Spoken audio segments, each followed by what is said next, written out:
বন্ধুরা, তোমরা সবাই কেমন আছো? আশা করছি সবাই ভালোই আছো। আজকের গল্পটি অনেক মজাদার হতে চলেছে। গল্পটা শুনলে তোমাদের হয়ে যাবে। আমি সুস্মিতা। আমার বয়স তেমন হয়নি। আমার মাত্র 13 বছর বয়স। আর এই 13 বয়সে আমার পরিবারের দায়িত্ব আমার নিতে হয়। প্রিয় বন্ধুরা, আমি একজন গ্রামের একটি মেয়ে এবং অত্যন্ত দরিদ্র ফ্যামিলির মেয়ে। আমরা মোটে 5 বোন এবং 2 ভাই ছিলাম। অর্থাৎ আমাদের ফ্যামিলিটা অনেক বড় ছিল। কিন্তু আমরা দরিদ্র ফ্যামিলি ছিলাম। আর আমি সবার বড় বোন ছিলাম। বড় হলে কি হবে, আমার বয়সটাও তেমন হয়নি। কিন্তু কিছু করার নেই। তাই কেমন যে নিজের উপর পেশার মনে হতে লাগল। যেত আমরা 5 বোন 2 ভাই। তারপরেও বাবা অনেক গরিব। অর্থাৎ আমাদের সংসার চালাতে বাবা অনেকটা হিমশিম খেয়ে যাচ্ছিল। আর আমি ফ্যামিলির সবার বড় মেয়ে হওয়ার কারণে নিজেকে আর বুঝতে পারছিলাম না। তাই বাধ্য হয়ে গার্মেন্টসে চাকরি নেওয়ার সিদ্ধান্ত নেয়। এবং পরবর্তীতে আমি গ্রাম ছেড়ে ঢাকায় চলে যাই। একটি গার্মেন্টসে চাকরি করা শুরু করি। আর ওই গার্মেন্টসের একটি সুপারভাইজারের সাথে আমার খুব ভালো সম্পর্ক গড়ে ওঠে।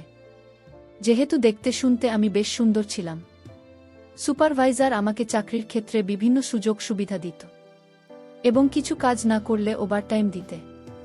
তখন আমি বুঝতে পারলাম যে সুপারভাইজার কেন আমাকে এত সুযোগ সুবিধা দিচ্ছে। নিশ্চয় আমার প্রতি তার কোনো উদ্দেশ্য আছে। তা না হলে আমাকে এত সুযোগ সুবিধা দিত কেন? আরও তো অনেক মেয়ে আছে, তাদের তো কোনো সুযোগ সুবিধা দেয়নি। যেহেতু সে আমাকে অনেক সুযোগ সুবিধা দিচ্ছে, তাই আমি সবসময় ভাবতাম সে আমার কাছে কি চাইতো। সে অনেক সময় বলতো, তোমার এত কাজ করার দরকার নেই, অন্য শ্রমিকরা তো ঠিকমতো কাজ করছে।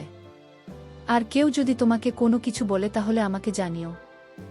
আমি বুঝলাম সুপারভাইজার আমার প্রতি অন্য কোনো উদ্দেশ্য আছে।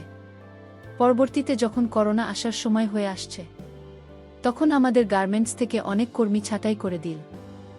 আর তার মধ্যে আমিও পড়ে গেলাম।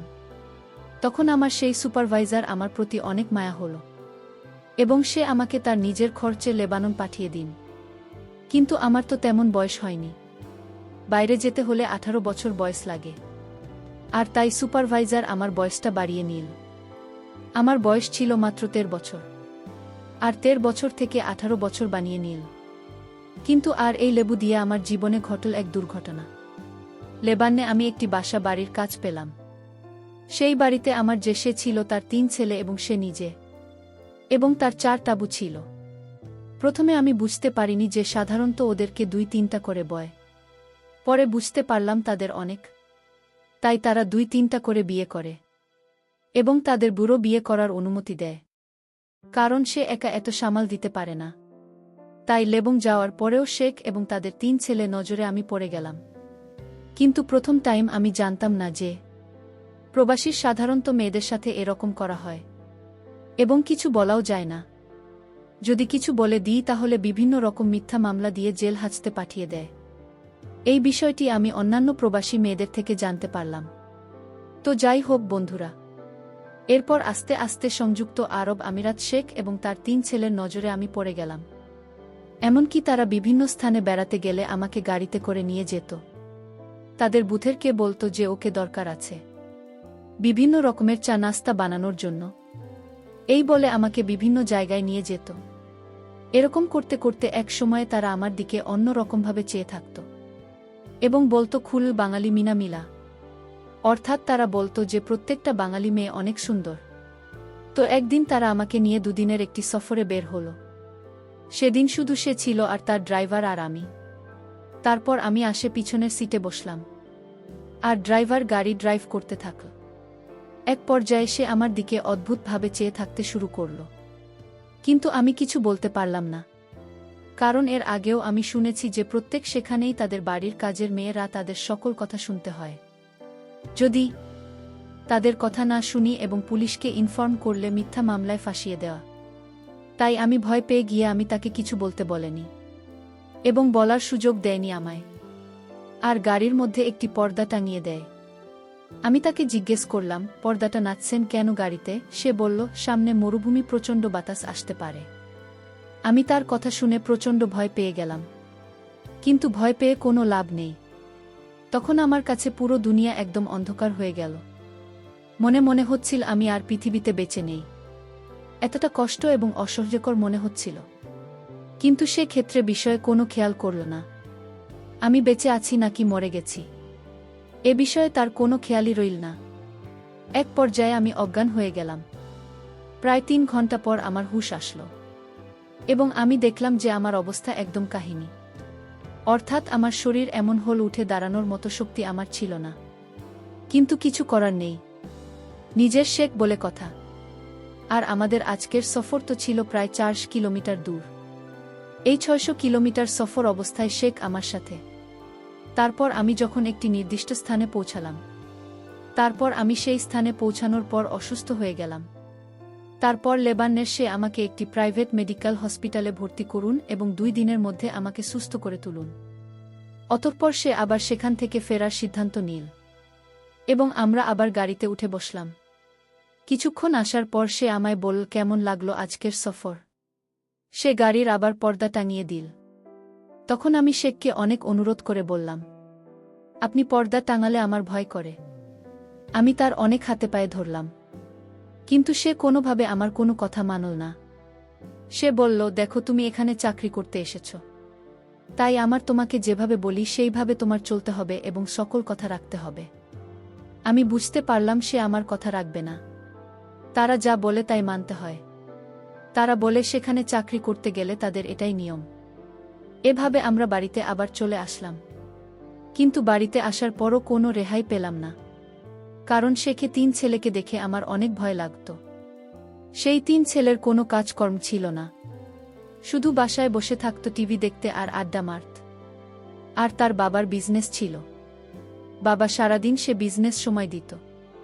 প্রিয় বন্ধুরা, যখনই তার বাবা দিনের বেলায় তার ব্যবসার স্থানে চলে যেত, আর আমায় তখন আমাদের 3 ভাইয়ের কথা রাখতে হবে। আর বলতো, যদি বাবাকে কিছু বলিস তাহলে তো চাকরি চলে যাবে। কিন্তু তারপরেও কিছু করার ছিল না, কারণ আমি দেশে চলেও আসতে পারবো না। দেশে গিয়ে কি করব, কারণ আমি দরিদ্র ফ্যামিলি। বাড়িতে গেলে আমি আর ও আমার পরিবারের বোঝা হয়ে দাঁড়াব। তাই যাতে পরিবারের বোঝা না হয় এজন্যই আমি চাকরি করতে চাই। প্রিয় বন্ধুরা, এভাবে সংযুক্ত আরব আমিরাতের শেখ এবং তার ছেলেরা আমার দিকে সব সময় এক অন্যরকম দৃষ্টিতে চেয়ে থাকত। সেটা আমার ভাল লাগতো না, কিন্তু ওরা বলে চাকরি করতে হলে তাদের সকল কথা রাখতে হয়। আমি তাদের ছেলেদের দেখে ভয় সব সময় লুকিয়ে লুকিয়ে থাকতাম। আমি বাসার সকল কাজকর্ম করে রাতে যখন রুমে শুতে গেলাম, আমার 2 দিনের জার্নিতে আমার শরীর অনেক দুর্বল ছিল। তাছাড়া অজ্ঞান অবস্থায় 3 দিন ছিলাম। কিন্তু শেখদের কোনো টাকা পয়সার অভাব ছিল না। যাই হোক, আমি রাতে প্রচণ্ড মাথা ব্যথা হচ্ছিল।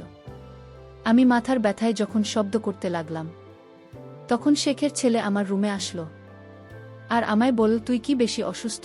আমি বললাম, হুম, আমি অনেক অসুস্থ, আমার প্রচণ্ড মাথা ব্যথা হচ্ছে। আমি তাকে বললাম, আপনাকে দেখলে আমার ভয় লাগে, আপনি চলে যান রুম থেকে। আপনি রুমে থাকলে আমি আরও বেশি অসুস্থ হয়ে যাব। শেখের ছেলে আমার মুখে এরকম কথা শুনে রাগান্বিত হয়ে গেল। আমায় বলল, আমার বাড়িতে থেকে চাকরি করিস, তুই একটা চাকরানি হয়ে আমার ঘর থেকে আমাকে রুম থেকে বাহির হতে বলছিস? তোর সাহস তো কম না। আমি শেখের ছেলের কথা শুনে ভয় পেয়ে গেলাম। আমি শেখের ছেলেকে বললাম, আমার ভুল হয়ে গেছে, আমি আসলে মাথা ব্যথায় আমার কোনো হুঁশ ছিল না, আর তাই মুখে কি হতে কি বলে ফেললাম। আপনি কিছু মনে করবেন না, আমি আপনার কাছে ভুল স্বীকার করছি। শেখের ছেলে তখন আমায় বলল, ঠিক আছে, আমি তোকে এ বাড়িতে রাখব, কিন্তু আমার কিছু নিয়ম আছে, আর সেই নিয়ম তো পালন করতে হবে। আমি তাকে বলেছিলাম, আপনার সকল নিয়ম আমি অক্ষরে অক্ষরে পালন করব, তাও আপনি আমায় চাকরি থেকে বহিষ্কার করবেন না। শেখের ছেলে তখন আমায় বলল, ঠিক আছে, আর রাত 1-2টা বাজলে আমার রুমে কিছু কাজ পড়ে আছে, সেগুলো তো করতে হবে। আমি তখন শেখের ছেলেকে বললাম, দেখুন, আজ আমি অসুস্থ, কাল আপনার রুমের সকল কাজ করে দিব। সে তখন আরও রাগান্বিত হয়ে বলল, আমি বলছি, আজকে আমার রুমে প্রচুর কাজ পড়ে আছে, সেগুলো এখনই তোর করতে হবে। মনে মনে চিন্তা করলাম, কেন তাকে রুম থেকে বের হতে বললাম? নিজের বিপদ নিজেই ডেকে এনেছি। আমি আরও একবার তাকে অনুরোধ করলাম, আজ আমার শরীরটা ভালো না, মাথা ব্যথা করছে। তখন সে বলল, আমার রুমে মাথা ব্যথার ওষুধ আছে, খাওয়ার সাথে সাথেই ভালো হয়ে যাবে। এখন ঘড়িতে 11:30 বাজে। আমি আমার রুমে ওয়ার্ড করছি। তোকে যেন 30 মিনিট পর আমার রুমে দেখি। আমি শেখের কথা শুনে বললাম, ঠিক আছে আপনি যান, আমি আসছি। তারপর যখন রাত 1-2টা বাজল, আমি ভয়ে ভয়ে তার রুমে গেলাম। আর মনে মনে চিন্তা করতে লাগলাম, আজ কপালে কি আছে কে জানে। যাই হোক, শেখের ছেলে রুমে গেলাম। তারপর তাকে জিজ্ঞেস করলাম, স্যার কি কাজ পড়ে আছে? তখন শেখের ছেলে বলল, আজ থেকে রাত 1-2টা থেকে শুরু করে রাত 4টা পর্যন্ত তোরে রুমে ডিউটি। আমি শেখের ছেলেকে বললাম, দিনেও ডিউটি, রাতেও ডিউটি? তাহলে আমি ঘুমোব কখন? শেখের ছেলে বলল, ভোর 4টা থেকে সকাল 8টা পর্যন্ত। আমি যদি এখন না করি তাহলে হয়তো আমার চাকরি থাকবে না। আর তাই তার এই নতুন নিয়ম মেনে নেওয়া ছাড়া আমার কোনো উপায় ছিল না। আমি তখন শেখের ছেলেকে জিজ্ঞেস করলাম, আপনার রুমে রাত 1-2টার সময় কি করতে হবে? তখন সে বলল, আমি যদি তোকে বলি তুমি শুয়ে থাক, তাহলে তুই চুপ করে শুয়ে থাকবি, কোনো কথা বলতে পারবি না। আমি শেখের ছেলেকে বললাম, শুয়ে থাকলে কি আমার ডিউটি হবে?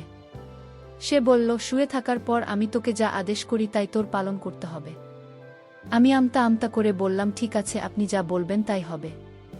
তবে আজ আমি অনেক অসুস্থ। আজকের রাতটা আমার রুমে আমায় ঘুমোতে দিন, কাল থেকে আমি আপনার রুমের দায়িত্ব পালন করব। আপনি যা বলবেন তাই হবে। শেখের ছেলে আমায় বলল, ঠিক আছে যা জুমা, আজ তোকে সুযোগ দিলাম। শেখের ছেলের কথা শুনে আমার একটু স্বস্তি মনে হলো। আমি আমার রুমে ঘুমাতে গেলাম। আমি রুমে গিয়ে ঘুমিয়ে পড়লাম। এরপর আমার সাথে যা ঘটেছিল তাতে আমার বেঁচে থাকার ইচ্ছাটাই হারিয়ে ফেলেছি। প্রিয় বন্ধুরা, গল্পটি ভালো লাগলে অবশ্যই কমেন্ট করে জানাবেন। আর নিয়মিত এমন আলাদা স্বাদের গল্প শুনতে ভিডিওটিতে লাইক এবং চ্যানেলটিকে সাবস্ক্রাইব করে সাথেই থাকুন। আর হ্যাঁ, নোটিফিকেশন বেলটি অল করে রাখবেন, যাতে পরবর্তী গল্প সবার প্রথমে আপনাদের কাছে পৌঁছে যায়।